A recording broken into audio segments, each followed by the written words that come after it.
ಬೆಂಗಳೂರಿನಲ್ಲಿ ಬಿಡದಿ ಟೌನ್ಶಿಪ್ ವಿಚಾರದಲ್ಲಿ ಪ್ರತಿಭಟನೆ ನಡೀತಾ ಇರಬೇಕಾದ್ರೆ ಮಾನ್ಯ ಮುಖ್ಯಮಂತ್ರಿಗಳಿಗೆ ಒಂದು ಆಗ್ರಹವನ್ನು ನಾನು ಮಾಡಿದ್ದೇನೆ. ಮಾನ್ಯ ಮುಖ್ಯಮಂತ್ರಿಗಳೇ,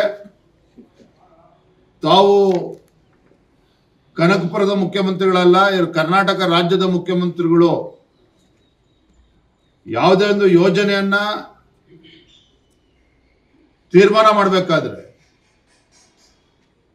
ರಿಯಲ್ ಎಸ್ಟೇಟ್ ಹಿತಾಸಕ್ತಿಯನ್ನ ಬದಿಗಿಟ್ಟು ರಾಜ್ಯದ ಹಿತಾಸಕ್ತಿಯನ್ನ ಗಮನದಲ್ಲಿ ಇಟ್ಕೋಬೇಕು ಅನ್ನುವ ಮಾತನ್ನು ಕೂಡ ಮುಖ್ಯಮಂತ್ರಿಗಳು ನಾನು ಹೇಳಿದ್ದೇನೆ.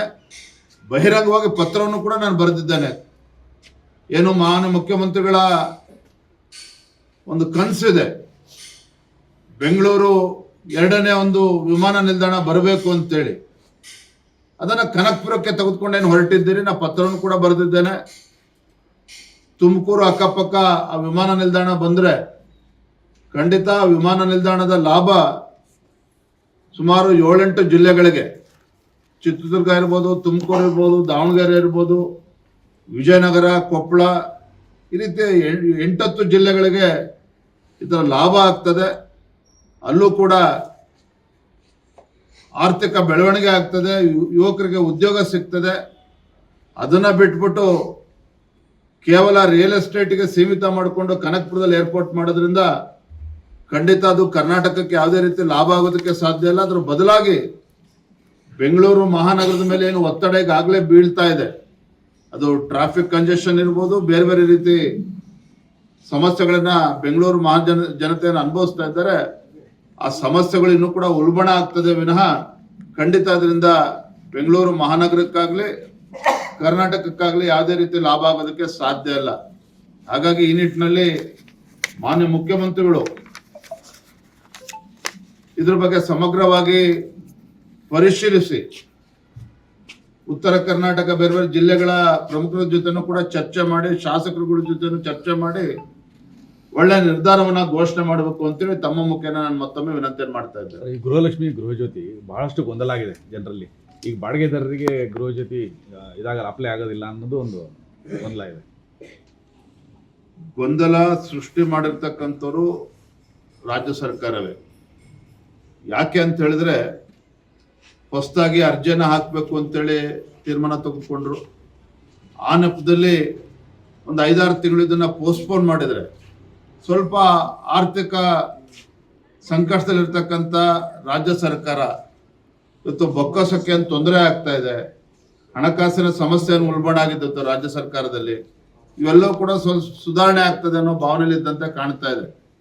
ಹಾಗಾಗಿ ಈ ರೀತಿ ಮರು ಅರ್ಜಿಯನ್ನು ಹಾಕಿಸ್ಕೊಳ್ಬೇಕು, ಮತ್ತೆ ಹೊಸ ಹೊಸ ಕಂಡೀಷನ್ಸ್ ಕೂಡ ಹಾಕ್ತಾ ಇರ್ತಕ್ಕಂಥದ್ದು ಎಲ್ಲ ಉದ್ದೇಶ ಇದ್ದಾನೆ. ಈಗಾಗಲೇ ನಾವು ಕೂಡ ಇದ್ರ ಬಗ್ಗೆ ಚರ್ಚೆ ಮಾಡಿದ್ದೇವೆ. ಆಗಸ್ಟ್ ತಿಂಗಳಲ್ಲಿ ಅಧಿವೇಶನ ಪ್ರಾರಂಭ ಆಗ್ತದೆ, ಅಧಿವೇಶನದಲ್ಲಿ ಇದ್ರ ಬಗ್ಗೆ ಚರ್ಚೆನ ಮಾಡ್ತೇವೆ.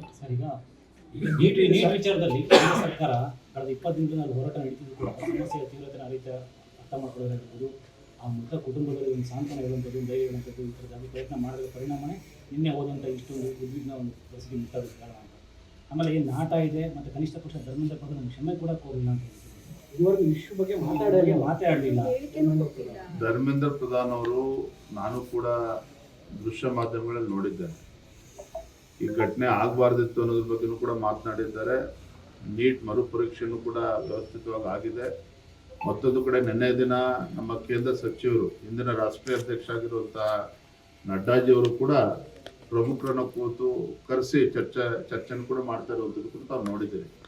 ಹಾಗಾಗಿ ಎಲ್ಲವೂ ಕೂಡ ಸರಿ ಹೋಗ್ತದೆ. ಆದರೆ ಇದನ್ನ ಈ ಪರಿಸ್ಥಿತಿಯನ್ನ ಒಂದು ದುರುಪಯೋಗ ಪಡಿಸ್ಕೊಳ್ತಕ್ಕಂಥ ಕೆಲಸವೂ ಕೂಡ ವಿರೋಧ ಪಕ್ಷಗಳು ಮಾಡ್ತಾ ಇದೆ ಅನ್ನುವ ಮಾತುಗಳು ಕೂಡ ಕೇಳಬರ್ತದೆ. ರಾಜಸ್ಥಾನದ ಹೊಸರಿ ಒಂದೇ ಸೆಂಟರ್ಲಿ ಸುಮಾರು ಜನ ನೀಟ್ ವಿದ್ಯಾರ್ಥಿಗಳಿಗೆ ಒಂದೇ ರ್ಯಾಂಕ್ ಬಂದಿತ್ತು. ಅವಾಗ ಒಂದು ಹಗರಣ ಆಗಿತ್ತು.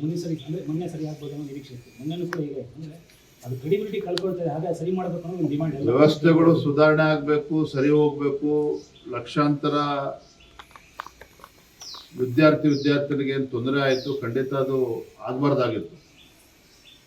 ಇದು ಸರಿಪಡಿಸಕ್ಕಂಥ ನಿಟ್ಟಿನಲ್ಲಿ ಈಗಾಗಲೇ ಕೇಂದ್ರ ಸರ್ಕಾರ ಅನೇಕ ತೀರ್ಮಾನಗಳನ್ನು ಈಗಾಗಲೇ ಮಾಡಿದೆ. ಅದರ ಪರಿಣಾಮನೇ ನೀಟ್ ಇವತ್ತು ಮರುಪರೀಕ್ಷೆ ಕೂಡ ಸುಲಲಿತವಾಗಿ ಆಗಿರ್ತಕ್ಕಂಥದ್ದು. ಆದರೆ ಇದು ಅದನ್ನು ಕೂಡ ಸಹಿಸ್ಕೊಳ್ದೇನೆ ಒಂದು ಅರಾಜಕತೆ ಸೃಷ್ಟಿ ಮಾಡ್ತಕ್ಕಂಥ ಷಡ್ಯಂತ್ರ ಕೂಡ ಇದರಿಂದ ನಡೀತಾ ಇದೆ.